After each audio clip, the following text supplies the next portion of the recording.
Alif mempersembahkan. Masa muda harus dimanfaatkan dengan sebaik-baiknya karena masa muda adalah masa yang paling indah sepanjang hidup kita yang hanya sekali ini, karena masa muda adalah tahap kehidupan yang paling menarik dan hanya datang sekali. Maka harus dimanfaatkan seefektif mungkin. Akibatnya, Anda harus melakukan upaya tulus untuk memenuhi semua ambisi masa kecil Anda. Dalam sebuah perjuangan, kegagalan memang sering terjadi, namun nasib buruk adalah cerita yang berbeda. Mungkin Anda pernah merasa bahwa Anda tidak pernah beruntung dan selalu tidak beruntung. Untuk menjadi beruntung, seseorang harus memperhitungkan dan melakukan sejumlah tindakan. Anda secara konsisten mengalami nasib buruk karena Anda mengabaikan beberapa faktor penting. Inilah yang dapat Anda lakukan untuk menjadi orang yang selalu beruntung. 1. Sikap terhadap peluang. Orang yang beruntung selalu mencari peluang, jika Anda memperhatikan mereka di sekitar Anda. Yang beruntung selalu mempertimbangkan keuntungan dari sisi berlawanan yang mungkin mempengaruhi mereka daripada melihat sesuatu dari satu sudut pandang. Hindari hanya mempertimbangkan aspek negatif dari sebuah peluang karena orang yang tidak beruntung cenderung menghabiskan lebih banyak waktu untuk mempertimbangkan aspek negatif dari sebuah peluang daripada aspek positifnya. 2. Memiliki hubungan baik. Menurut peneliti, mereka yang beruntung selalu rukun dengan teman-temannya.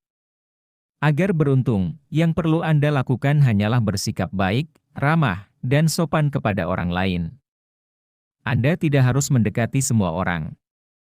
Anda dapat berbagi kisah pribadi, menggali ide, dan menciptakan peluang keberuntungan dalam hidup dengan memiliki hubungan yang kuat. 3. Memakai hati nurani. Anda mungkin pernah membaca atau mendengar kisah perjalanan menuju kesuksesan orang-orang sukses.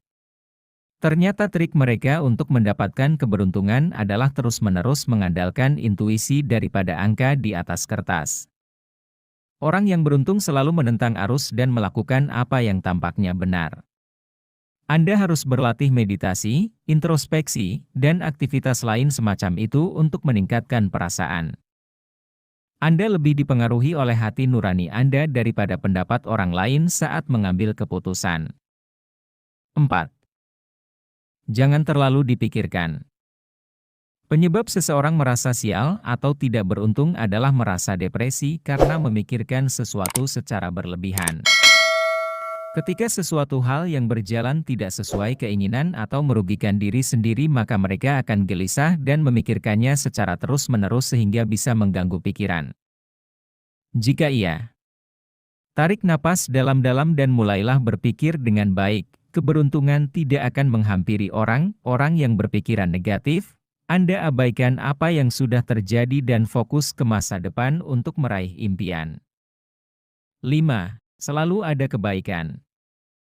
Orang yang beruntung tidak percaya bahwa kesulitan berarti akhir dari apapun ketika mereka menghadapinya. Namun, mereka memandang tantangan sebagai jalan dari kesengsaraan menuju pencapaian. Hindari panik saat menghadapi tantangan karena hal itu dapat mengaburkan penilaian Anda dan mencegah Anda berkonsentrasi pada apa yang perlu Anda capai. Selalu miliki sikap optimis dan percaya bahwa setelah masalah selesai, kebaikan akan menemukan Anda. Kemampuan untuk berpikir positif sangat penting untuk mengendalikan keberuntungan Anda dalam hidup. 6. Selalu bersyukur. Bersyukurlah atas apa yang Anda miliki saat ini dan cobalah untuk tidak terlalu memikirkan makanan orang lain. Ketika seseorang iri dengan apa yang dimiliki orang lain, mereka sering membayangkan diri mereka berada di tempat orang itu. Ini hanya membuang-buang waktu Anda tanpa sadar. Anda menghargai hal-hal yang dapat digunakan untuk mengejar pendidikan dan memenuhi aspirasi Anda. Teruskan, dan Anda akan berkembang melampaui impian terliar Anda. Dan berubah menjadi orang yang beruntung penuh dengan rasa syukur. 7. Mengubah hal buruk menjadi baik. Orang yang beruntung memiliki kecenderungan untuk mengubah pengalaman negatif yang paling mengerikan sekalipun menjadi pengalaman positif. Sebaliknya, Orang yang tidak beruntung terus-menerus dibuat frustrasi oleh setiap peristiwa negatif yang mereka alami, yang mengganggu jiwa. Agar pemikiran positif tetap terjaga dan pikiran akan terus berpikir positif tentang apa yang dialami. Cobalah mengubah pengalaman negatif menjadi pengalaman positif. Orang akan beruntung jika mereka menganggap segala sesuatu memiliki energi positif. Berpikir positif tentang orang lain dan dunia, dan tidak memandang kegagalan sebagai akhir dunia. 8. Haus akan ilmu pengetahuan. Memiliki rasa ingin tahu yang tinggi adalah sebuah anugerah. Anda bisa mendapatkan banyak informasi sebanyak-banyaknya. Semakin banyak informasi yang didapat maka Anda tidak akan puas. Dan terus-menerus mencari informasi sehingga impian Anda akan segera terwujud. Dengan memiliki informasi yang sudah Anda cari maka ide-ide kreatif dan inovatif dalam otak akan muncul. Nah, dengan ide inovatif tersebut akan menjadikan Anda orang yang lebih beruntung dari orang lain. Semakin banyak Anda mencari informasi maka semakin banyak keberuntungan akan menghampiri Anda. Terima kasih sudah menonton, jangan lupa like dan share. Semoga kita akan menjadi orang sukses semua.